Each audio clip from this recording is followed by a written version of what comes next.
BN Mahanews. Kelzar येथे डीपीचे काम करताना विजेचा धक्का. आघार येथील तरुणाचा दुर्दैवी मृत्यू. सटाणा प्रतिनिधी. डीपीचे काम करत असताना विजेचा जोरदार धक्का लागून आघार येथील 27 वर्षीय तरुणाचा जागीच मृत्यू झाल्याची धक्कादायक घटना केळझर येथे घडली. या घटनेमुळे परिसरात हळहळ व्यक्त होत असून मृत्यूला नेमका जबाबदार कोण असा सवाल नागरिकांकडून उपस्थित केला जात आहे. मिळालेल्या माहितीनुसार आघार येथील प्रवीण राजेंद्र अहिरे वय 27 हे स्थानिक कॉन्ट्रॅक्टरकडे काम करत होते. मंगळवारी दुपारी सुमारे 1:30 सुमारास केळझर येथे डीपीचे काम सुरू असताना अचानक विजेचा जोरदार धक्का बसला. या धक्क्यामुळे प्रवीण अहिरे यांचा जागीच दुर्दैवी मृत्यू झाला. घटना घडल्यानंतरही बराच वेळ प्रवीण अहिरे यांचा मृतदेह केळझर येथेच ठेवण्यात आला होता. या घटनेची माहिती मिळाल्यानंतर स्थानिक नागरिक आणि नातेवाईक घटनास्थळी जमा झाले.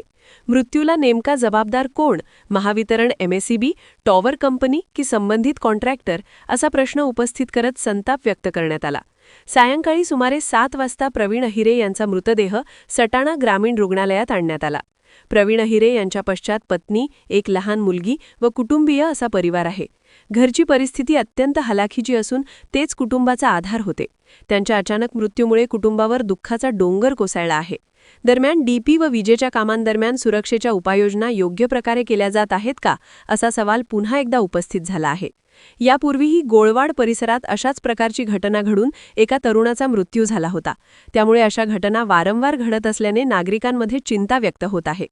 या प्रकरणाची सखोल चौकशी करून दोषींवर कठोर कारवाई करावी तसेच मृताच्या कुटुंबाला आर्थिक मदत व न्याय मिळावा अशी मागणी नागरिकांकडून करण्यात येत आहे. BN महान्यूजसाठी सचिन सोनवणे, सटाणा.